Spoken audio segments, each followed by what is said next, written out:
Okay, so good evening, everyone, and you're very welcome to tonight's Google Hangout, which is on how to heal yourself with Huna. So what I'm going to do tonight is I'm going to start by reciting a chant, and then I'll tell you a little bit about what's going on for the rest of the Hangout. So here we go.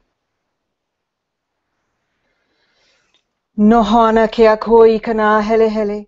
Ia la ia e te ti oho oho e kawakoko. O na kino malu I kalani, malu e ho'e. E ho'o ulumai ano kani I kona kahu. O mako noa. Ua I ke a. That chant is a chant to Creator, chant to Source, and it talks about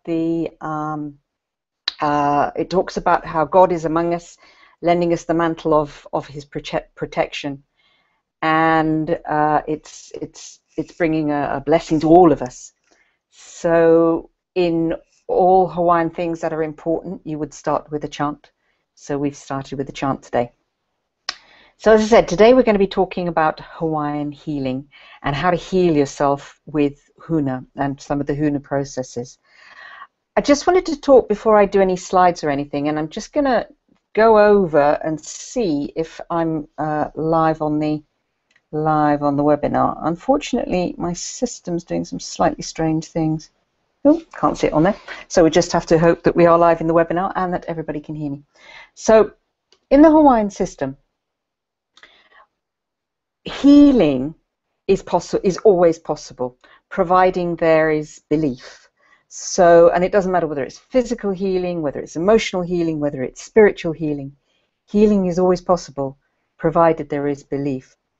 And John Kaimikawa, who's one of my teachers, he's unfortunately passed on very young, did John.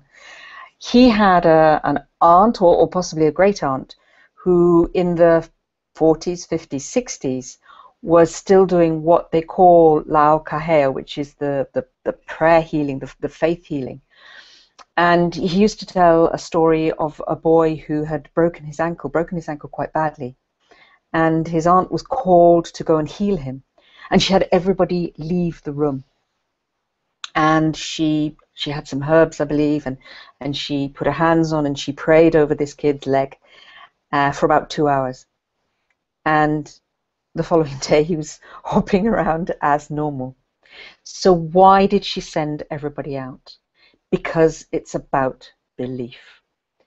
And if there are people present when healing is taking place who don't believe it's possible, who have doubts, then that may affect the healing process. So belief is an absolute key part of Hawaiian healing, certainly in the Huna tradition. So what I'm going to do this evening is talk to you about a couple of the healing processes. There are many. And then I'm going to actually take you through one of them as a meditation. And depending on how we go time-wise, at the end we'll do another meditation called the Healing on the Light. If you've got any questions, do put them in the Facebook page, Dr. Jane Lewis. I think you can also get them into the chat box here.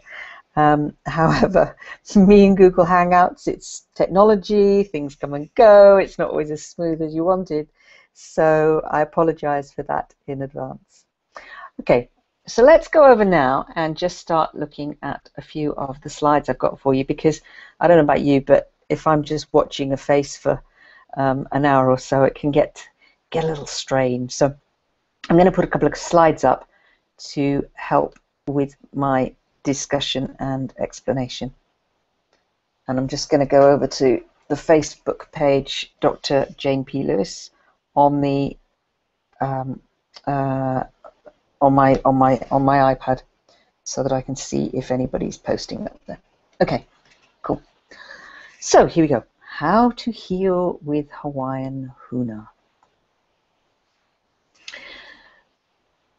This saying, I talked about it last time, this saying was up on the, above the halau, the hula school of Uncle George Naope.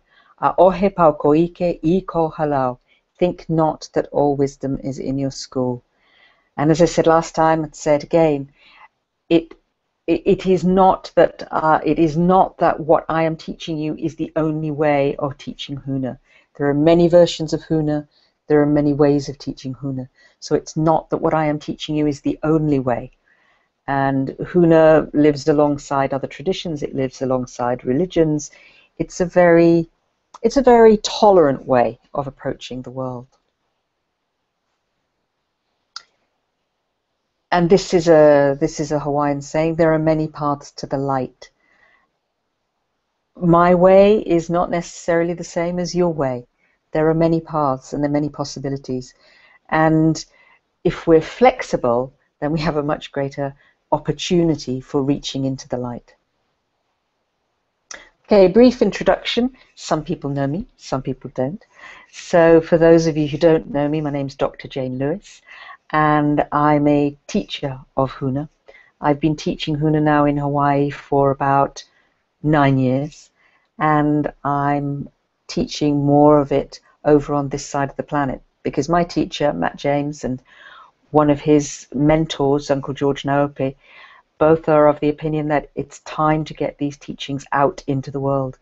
They're very, very precious teachings. They're tolerant, they're flexible, they're very, very practical, and now is the time to get them out, and not just to teach them in Hawaii.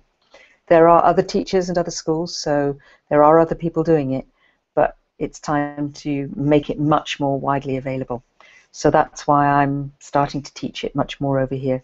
It's my calling. I've dodged it for a long time. I've found all sorts of reasons not to do it. So I've had all sorts of reasons to pretend that I don't do it. And sooner or later, I guess, when you have a calling, you have to face up to it. And this is me now stepping up and facing up to it. Huna for me has been a very healing process. I discovered it as I was looking for ways of curing myself from clinical depression. And the techniques I'm going to talk about and take you through this evening are some of the absolute key techniques which for me were absolutely critical in me getting out of my clinical depression, which I've been out of now for about 15 years or so. So that's me. Okay, what we're going to cover this evening. I'm going to talk about why healing with Huna. We'll talk about some key concepts, particularly the concepts of mind, body, and spirit. Huna has a particular way of looking at mind, body, and spirit, and it is a little bit unique. You'll see parallels in other traditions, but it is a little bit unique. I'll talk about some of the different ways of healing with Huna. We'll talk about breathing. Hooponopono, which is probably the most famous aspect of Huna that everybody knows about. Because Joe Vitale, who was in The Secret, has talked about it a lot. The way I teach and do Hooponopono is different, a little different from the way Joe Vitale teaches it, and I'll actually be taking you through the Hooponopono process in the way that I do it. We'll talk about meditation on the light, and then if there are any questions, I'll pick up the questions. Apparently I'm not showing the slides. Okay, so... I know I'm not showing the slides. I haven't shared my screen. You'll have to bear with me a second. Excuse me. Oops. Here we go. Screen share. There we go. Screen share and share. Hey, hopefully now. Thank you so much, Penny. I really appreciate that. Hopefully now we'll be looking at, hopefully now you can see the slides. And I'm just going to get my chat box up. Okay, so why healing with Huna? Let's talk about that. And if you can't see the slides, do let me know in the chat box and I'll have another go at sharing them, but I think they are now being properly shared.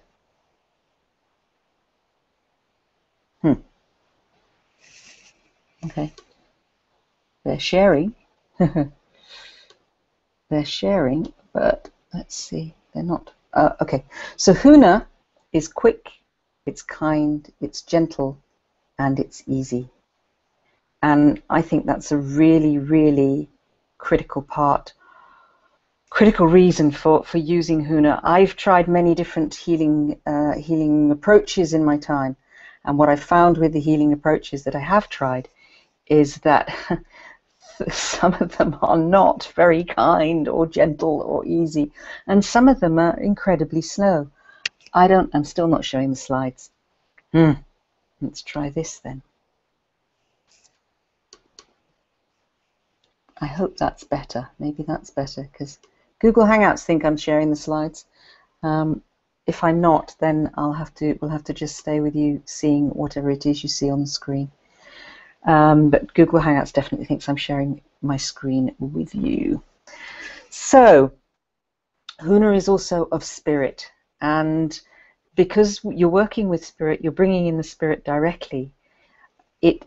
That's one of the reasons why it's so quick. It's one of the reasons why it's so kind. Spirit, at the level of spirit, there is no time. There is no difference between time and space. So when we bring in spirit, everything happens at a much quicker speed. And the lovely thing about Huna is you can quickly learn to do so much of it for yourself. By the end of this evening, you will definitely be able to do Hooponopono with yourself, even if you've never done it before.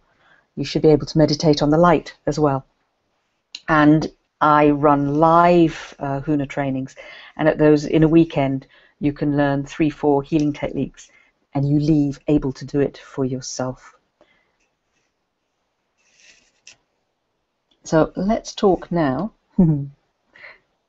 It's interesting. Sometimes my PowerPoint slides. Okay. So it works at a cellular level.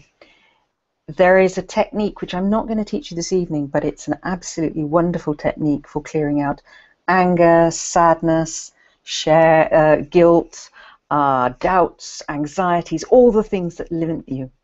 And with this technique, you bring in spirit to effect the healing and basically to clear the anger, sadness, fear, guilt, and all those things out at a cellular level, so that you really are totally rid of them.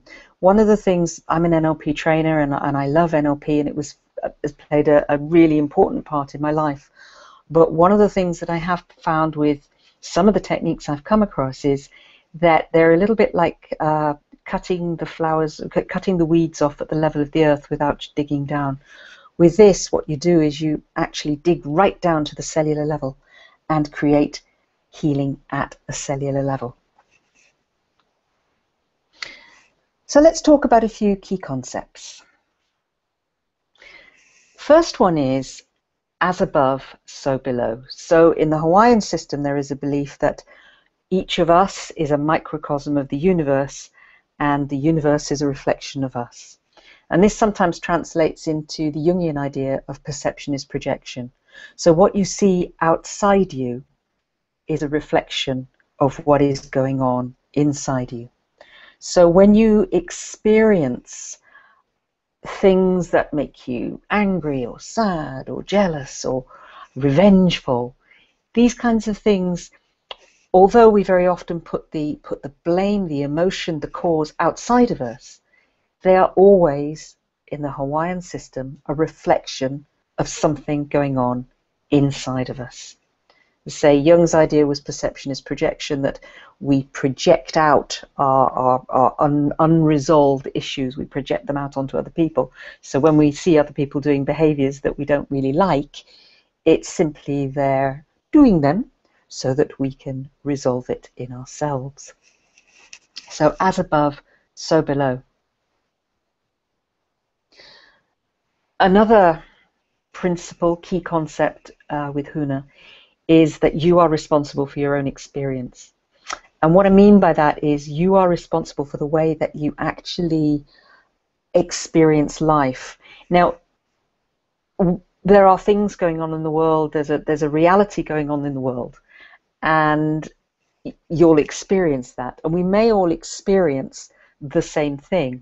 We experience the same buildings in London, but we will experience them differently because they're filtered through our own personal filters.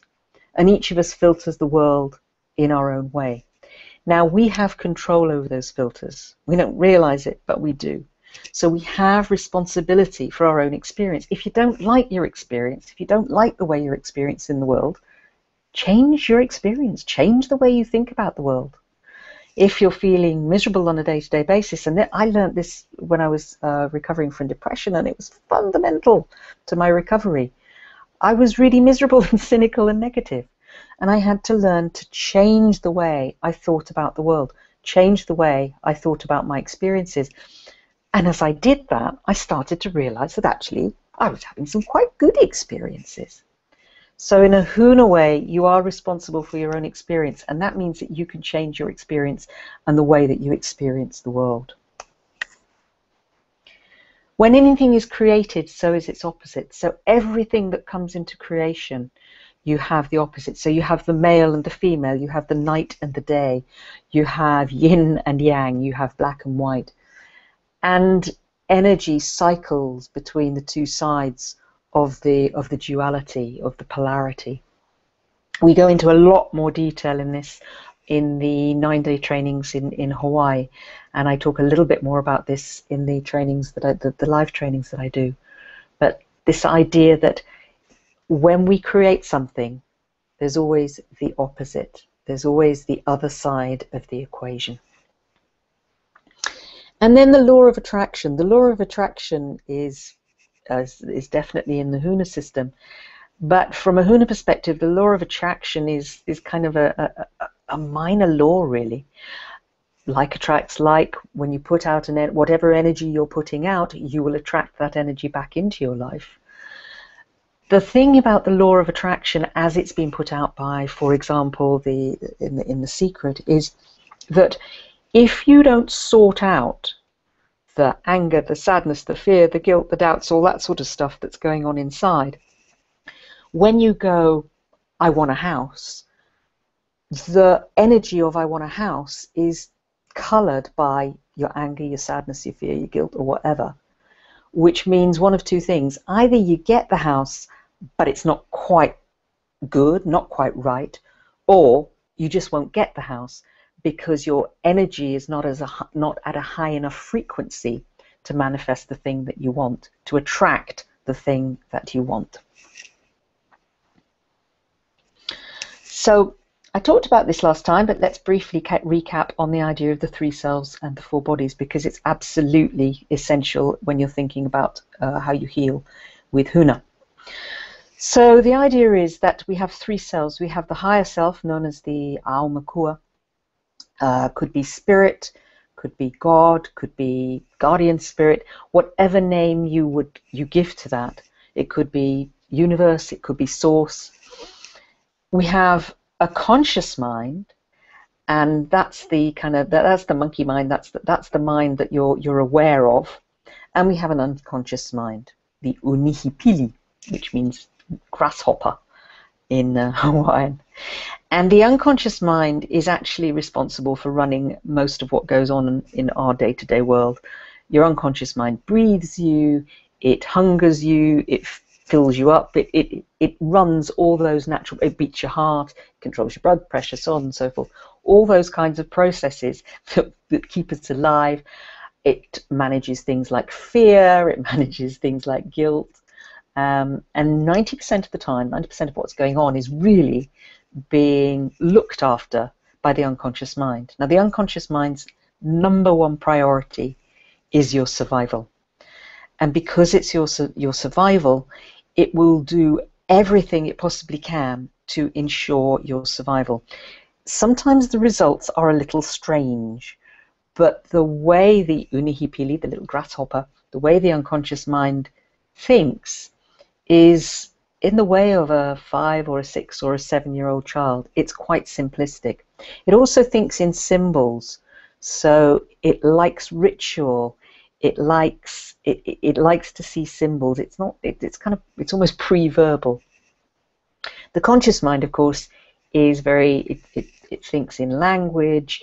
It thinks that it's in control of everything, but it isn't. And in the Hawaiian system, the conscious mind is in relationship to the unconscious mind as a guiding parental spirit. The higher self is in relation to the conscious mind as a guiding parental spirit. But the higher self, being of spirit, is more, it's non-judgmental. It truly is parental, it's the most non-judgmental energy that you can possibly conceive of. The higher self, the pinky purpley lines joining, the higher self communicates directly with the unconscious mind. There's an energetic connection directly between the higher self and the unconscious mind. So they communicate. For instance, the higher self will present messages to the unconscious mind in the form of dreams, which the unconscious mind then presents to the conscious mind to interpret them. And that's the purpley-pink link between the unconscious mind and the conscious mind. So your higher self's talking to your unconscious mind is talking to your conscious mind. There's no direct link in the Hawaiian system between your higher self and your conscious mind. So the four bodies, these are, if you like, they house the three selves. So we have a spiritual body, which is very much the house of the higher self. We have a mental body, which is the house of the conscious mind, the mental mind. We have an emotional body, which is the house of the unconscious mind, because the unconscious mind works in a very emotional way. And the whole thing is housed in this physical body, this thing that we think of as our physical body, which is really just the house for all the rest. Now, one of the things that means from a healing perspective is, if you want to heal something at any level, then really you should work at it at the level above. So, for example, if you have something wrong with you physically that you want to heal, then you need to work at it on an emotional level. You need to make sure you've dealt with the emotions associated with it in order to work with it on a physical level. If you have issues at the emotional level, you need to work with them on a mental level. And mental issues, you need to work on a spiritual level, which I find really interesting, because so many of the attempts that people made to help me with my clinical depression, my mental health issues, yeah, there was a lot of emotion going on as well, a lot mental.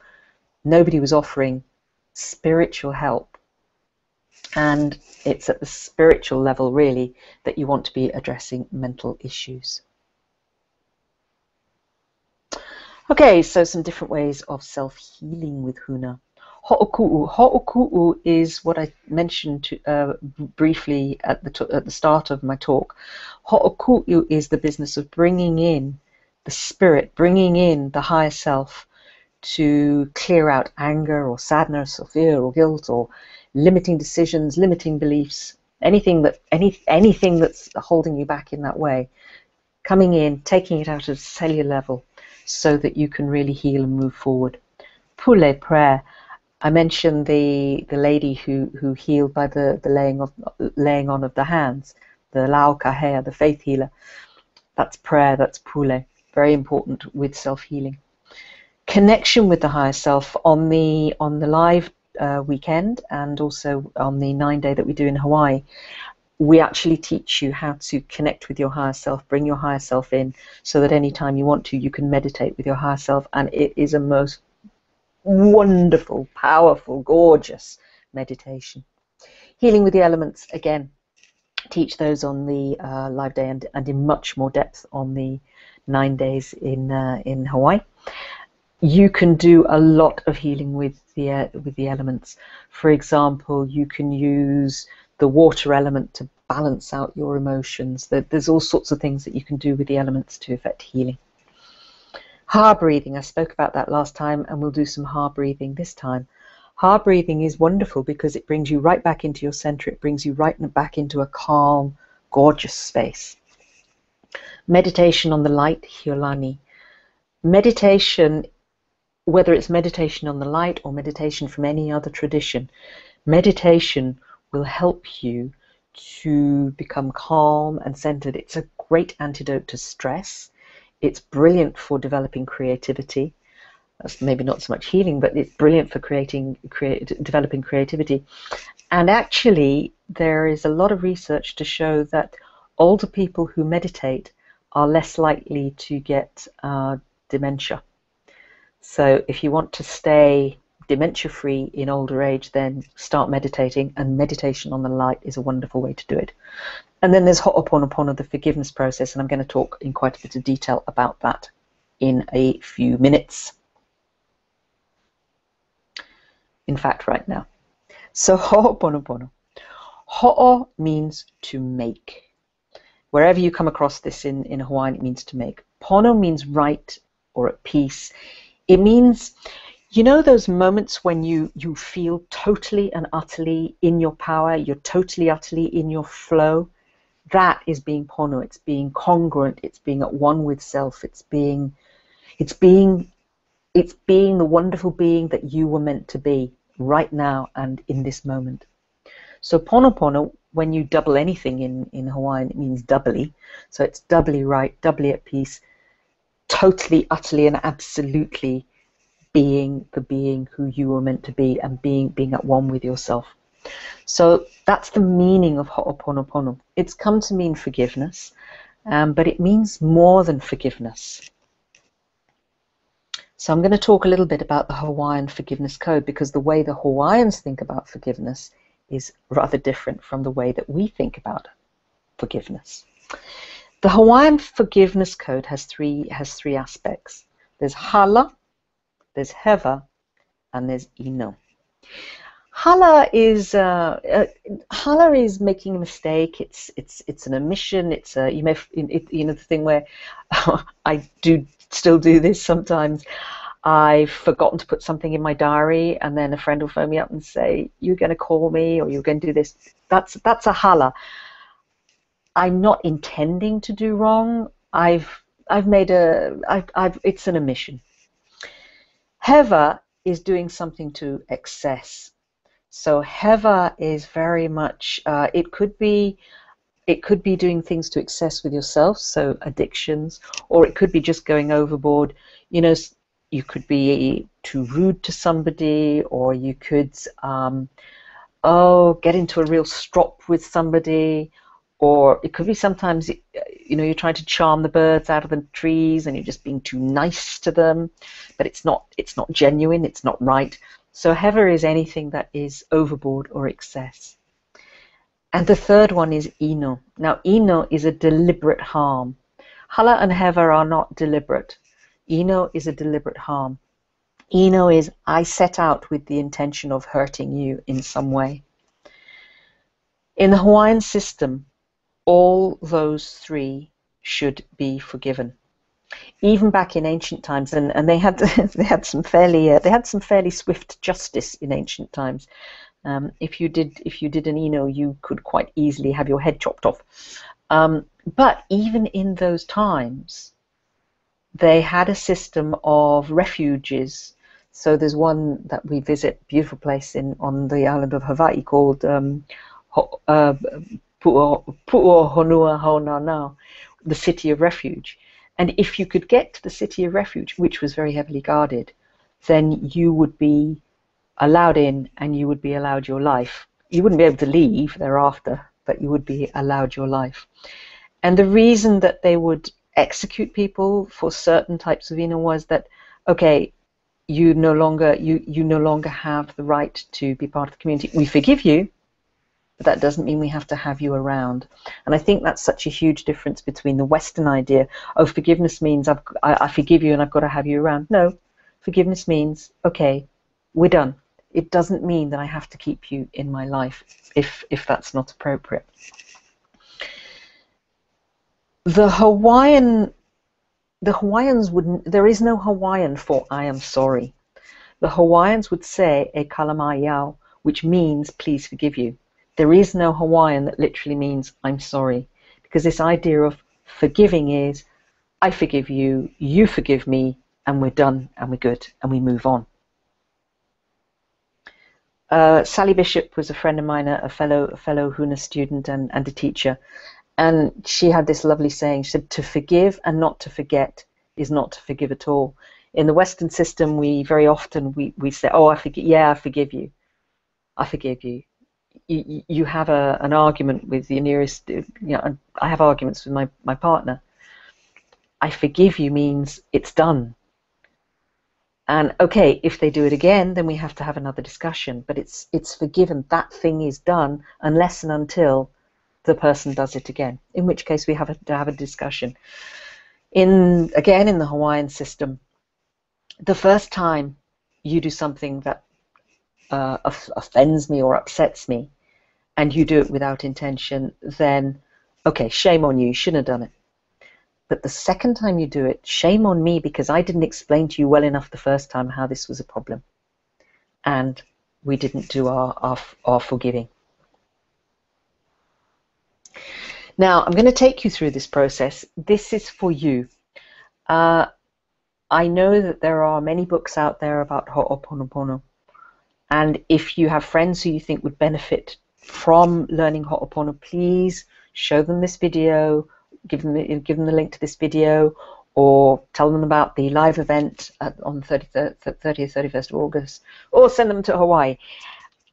There are other bits in the equation that you need to know in order to teach this or take somebody else through this process. So this is for you, so that you can use this process and you can work with Hooponopono. Oh yeah, never let the sun go down on an argument. The Hawaiians would, where possible, always practice Hooponopono before the sun went down. Now that's not always practicable, and certainly when I'm practicing Hooponopono, I will do it at night. If I've been teaching or doing a webinar or hanging out with a lot of people, I will do Hooponopono with those people at the end of that day to clear up my energetic space. Sometimes I do it in the morning because I just feel I'm feeling more relaxed, I'm feeling more upbeat.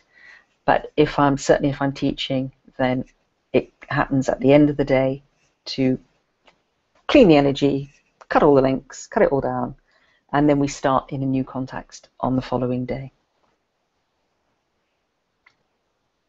Okay, I need to talk about aka chords because I'll be mentioning them in a minute.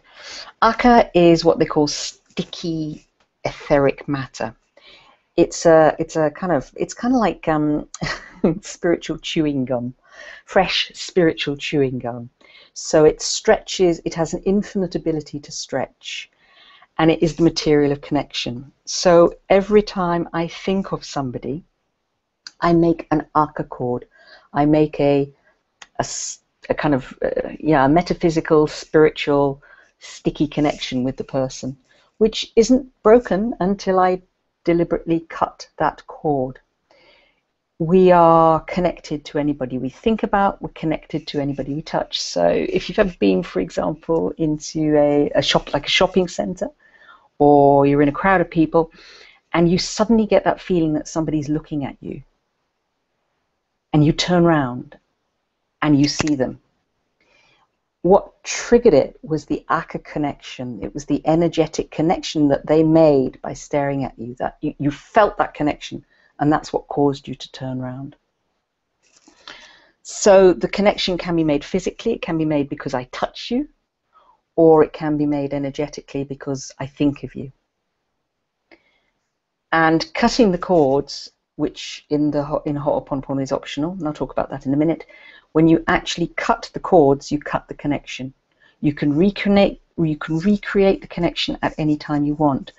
But the great thing about cord cutting is that when you cut the cords, when you recreate the connection, you recreate it in a new context, in a whole different world.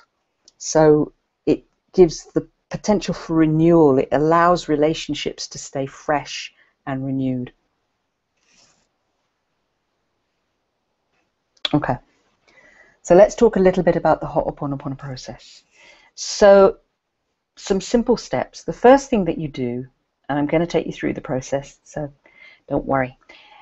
The first thing that you do is you build a stage. So in your mind's eye, close your eyes and imagine a little stage somewhere down, way down beneath you.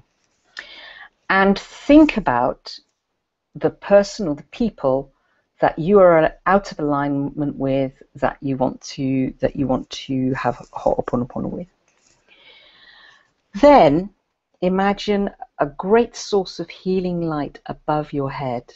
Imagine that healing light coming down from source through your crown chakra opening up and filling up your entire body, from tips of your toes to your nose to your fingertips, and filling your body up so much that it starts to flow out. Your body's overflowing with this healing light. And as your body overflows with this healing light, you send the healing light out.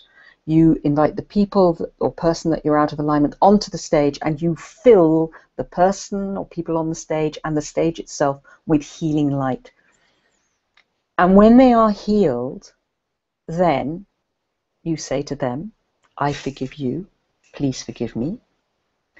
And if there's anything you need to say, kuka kuka, you say what you need to say. They say what they need to say to you. And when that forgivingness is complete, you let go of the person and you see them floating away. Now, some people at this point, they won't take it any further. They won't cut the cords. So, for example, when would you not cut the cords? For example, if you have small children, you may not want to cut the cords with your small children. Mind you, there are some small children who, when they're going through the terrible twos, their behavior, you may want to cut the cords from time to time. In that case, just if you don't want to cut the cords, just integrate them into you. I would recommending, wherever possible, cutting the aka cords. Particularly, people always ask this one, well, supposing it's somebody who's dead, who's passed on, definitely cut the cords with the person who is dead or passed on. You can always remake the connection just by thinking about them, but you remake the connection in a new energetic light, and that's just so wonderful. When both my mum and my dad died, I used a lot of Hooponopono to help me cut the connection so that I could move on and they could move on. And you would do Hooponopono with every person in your life who you're incomplete. I'm going to take you through a process with one person. In the live event, I take you through a process with groups of people. You can do it with one person, you can do it with groups. I suggest you start with one person because it's much easier. Get the practice doing it with one person, and as you become more practiced, then you'll start to find that you can actually do it with a group of people. So, if you're ready, let's do it.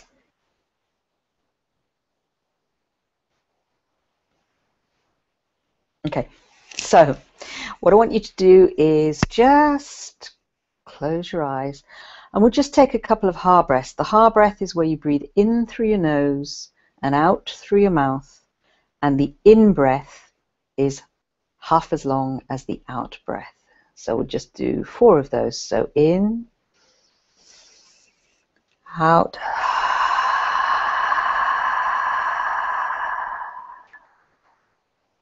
in, out,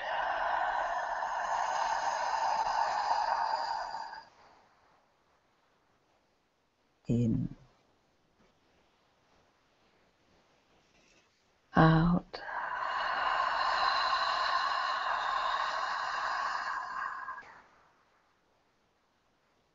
last one, in,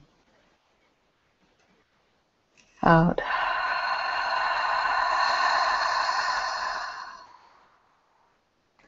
Okay, so just close your eyes, and as you close your eyes, think of one person, just one person, who you would like to have do Hooponopono with, who you would like to forgive, who you'd like to have a new context, a new relationship with.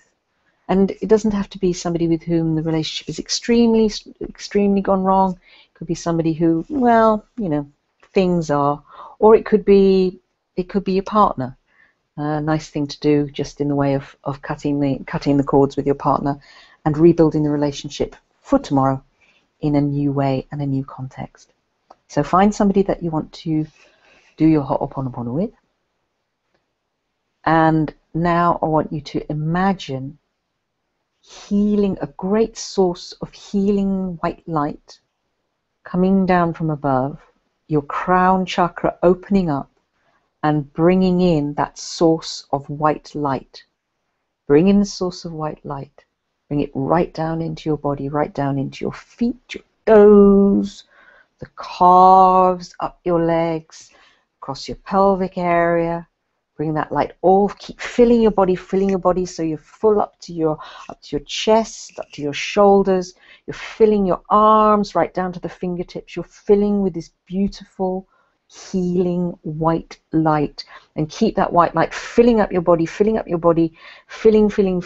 until you're so much white light in your body, it is flowing out and right coating you in healing white light. And as you become so full that the light is just trickling across the floor, call to mind the person who you want to forgive. Invite them onto the stage and start taking that healing white light onto the stage. Fill the stage with healing white light. Fill the person on the stage up with healing white light and allow them to be healed. Let them heal now. And as you allow that healing process to happen, say to them, please forgive me, I forgive you. Please forgive me, I forgive you. And say to them anything that you need to have to make that forgiveness absolutely complete. Whatever you need to say it now. Allowing that healing white light to fill the stage, heal them up, make sure they're fully healed. Heal them up totally. Say what you need to say as you forgive them and they forgive you.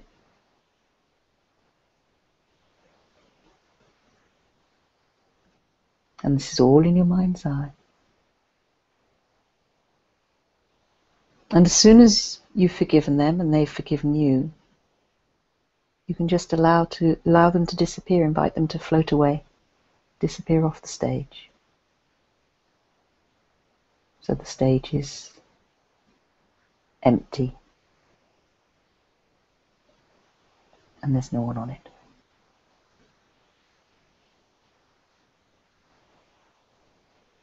And when you're ready, assuming you're going to cut the aka cords, and I would cut the aka cords with anybody except small children.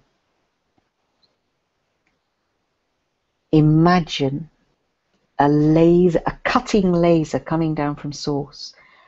Gather all the aka cords, all the cords of connection, that sticky etheric matter that connect you to this person.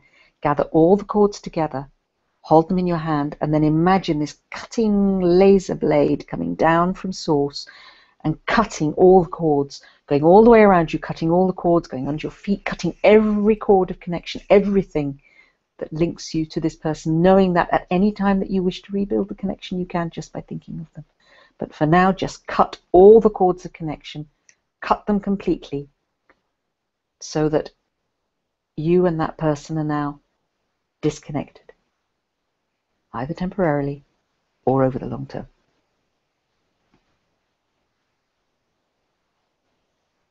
And when you're done, just allow yourself to notice how you feel and to come back into the room.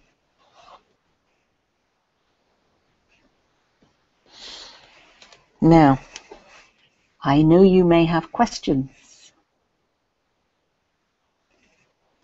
So if you do, please feel free to put them in the chat box or on the Dr. Jane Facebook group.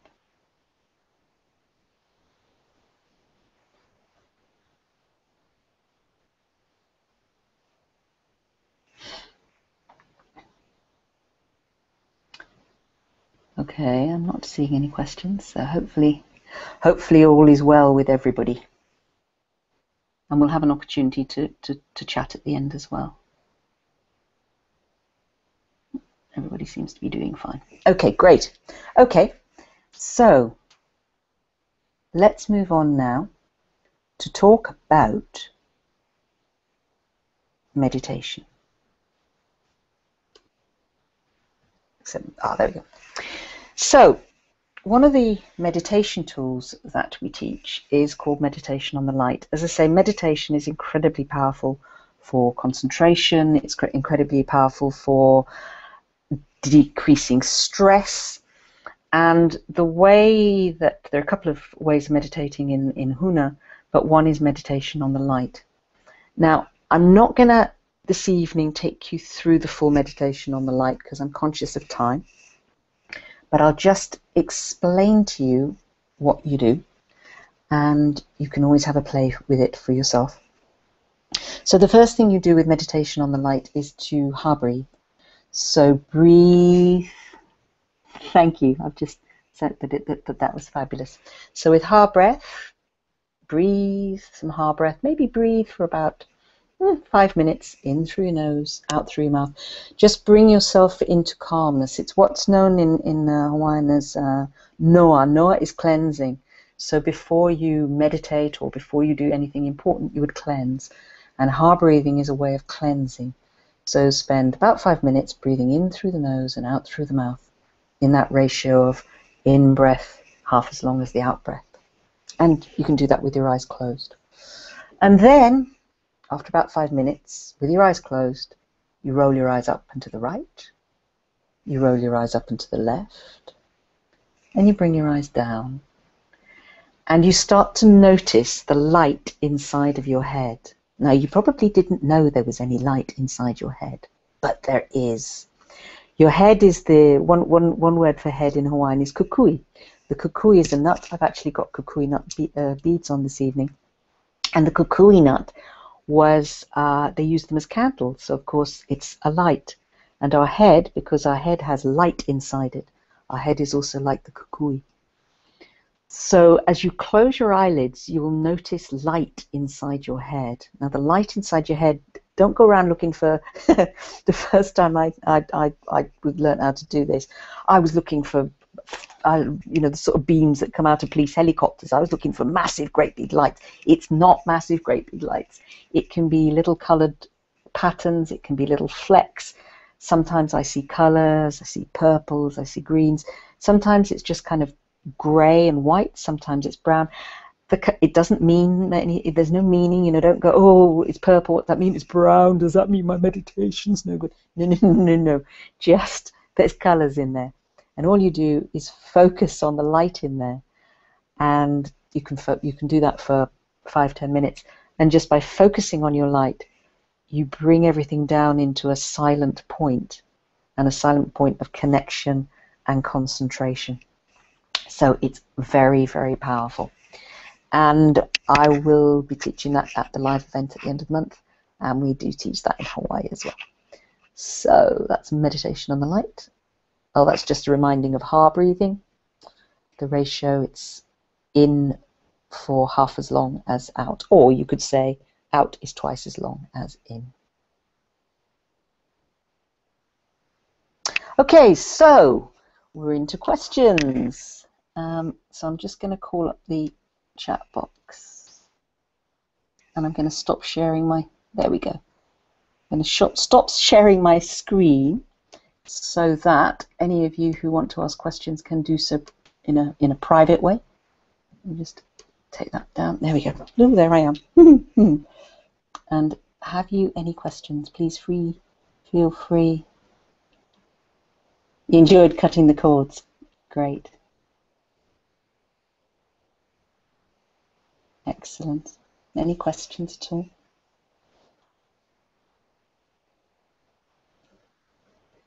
No. Okay. I'll give you a moment because I know that typing sometimes can take a little while.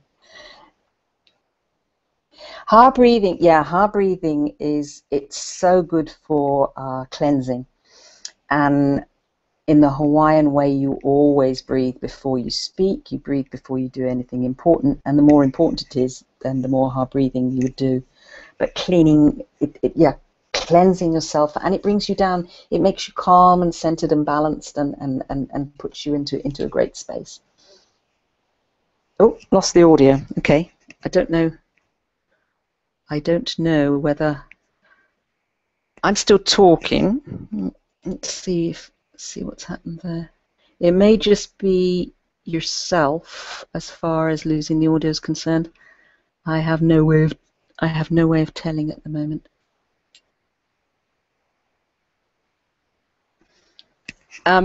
There will be a live replay of this, so I'm not quite sure.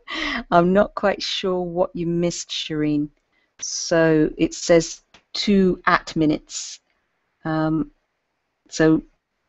the best thing I can suggest is have a look at the replay. The replay link will come out. It takes a little while for them to post the replay link. Okay. I'll leave it open for another minute or two just to see if there's any other questions. But yes, there will be a replay link coming out, so you can. And if you have any questions, if you watch the replay, and you have any questions after watching the replay, please do feel free to contact me. You can. Thanks, Penny. You can hear me. Yeah. So some people go, 20 minutes. Have it just watch the first 20 minutes because it'll give you some background. I talked about various things, reasons for healing, approaches to healing, and some of the principles that it's useful to understand in order to make the healing effective. For example, things like healing's always more effective if you believe it's going to happen. How often to do Hooponopono? I do it. My intention is to do it every day. I don't always do it every day, and I do it every day with aka cord cutting. Nowadays, like this evening, because I've been teaching, I'll put everybody who's on the webinar onto the stage, and I'll do it with all of you because I want to cut it in a new connection, or cut it and re-establish the relationship in a new connection. Nowadays, generally, what I do is I put everybody on the planet on the stage. And I forgive them, they forgive me, and I cut the cords. The thing about the forgiveness is it may very well be that there is nothing to forgive, but you never know if unintentionally you've done something that has upset somebody else and they've said nothing. So if you forgive anyway and get them to forgive you anyway, it keeps the whole thing clean. In my experience, when you've done Hooponopono and cut the cords, does the recipient have knowledge? Yeah, it's really interesting. If I do this in Hawaii and do it with different groups of people, so I'll put my partner, and I'll very often get a text saying hello, because I'm on the other side of the planet. I've had people call me when my mum was alive, I did Hooponopono with her. She would phone me. People who are sensitive to energy, they may very well notice the connection being cut and they'll have a desire to reconnect. And it's up to you, because maybe you don't want to reconnect with them, in which case, fine. Or if you do want to reconnect, you're reconnecting with a new context. You're reconnecting with a whole different energy. So yeah, the recipient, sorry, I keep staring really close, but yeah, the recipient, if they are energetically sensitive, they may well feel it, and feel free to tell them what you've been up to. And as I say, if you think it would be useful for them, feel free to show them this video.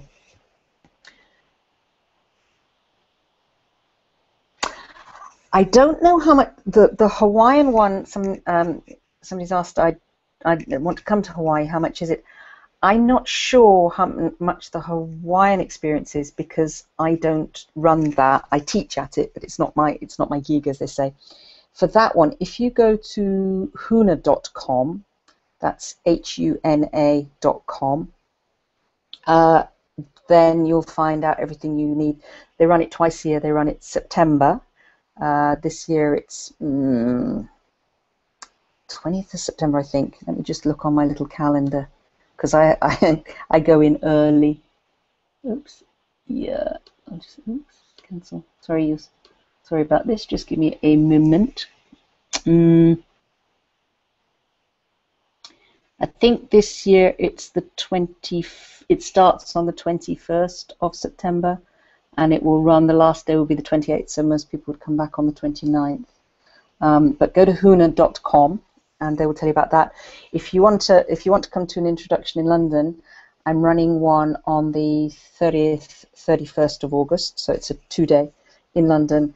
That one, the usual price is $157. If you book before August the 15th, it's £137. And I'll be putting all the details for that up tomorrow, so that you can book if you want to. But the Hawaiian, yeah, Hawaii every time. It is just an amazing, amazing experience. So, any other? Yeah, how often? As I say, I do it every day. I'll tell you a little story. Might help with Houghton.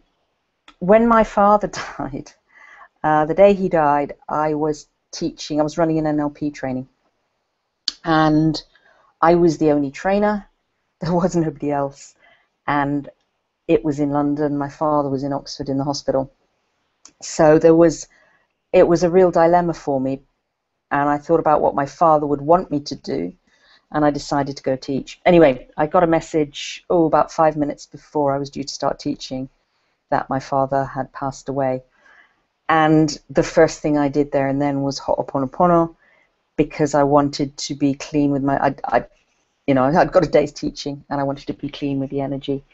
And then at the end of the day, I did what I needed to do. I spent some, and allowed myself to grieve, and for quite a while, few weeks I allowed myself to grieve. But certainly if somebody passes, cutting the cords is a good thing. The lady from whom this tradition comes, Morna Simeona, who's the same person that Joe Vitale's tradition comes, she said when she was dying, she said to her students, her friends, her people, cut the cords. I want you to cut the cords. Disconnect from me as soon as possible. So, but in general, yeah, as often as you can. And sometimes, I know people with kids. I don't have kids, mercifully, but I know people with kids, and they can be doing Hooponopono a few times a day on their children sometimes. So, as and when. Okay. Last chance for questions. I'll just do my little slider. Nope. Okay, I think I've answered all the questions. Yep, I have. Okay. So, hang on. Okay. So thank you so much for joining me on this webinar. Obviously, your comments suggest that you've really got something out of it. As I say, if you do have further comments, please, Facebook group Dr. Jane Lewis or Dr. Jane P. Lewis will find me. If you're a friend of mine on Facebook, you can private message me on Facebook. You can come through the website, drjanelewis.com. And I'm delighted to answer any questions, because this is a passion of mine, and I really, really, really think that the teaching should be out there. And if you registered for the webinar, it came through a registration link, you should get a follow-up link within a couple of hours, which will give you the link to the replay. So thank you so much. Aloha, as we say in Hawaii. Lots of love, and have a great evening. Good night.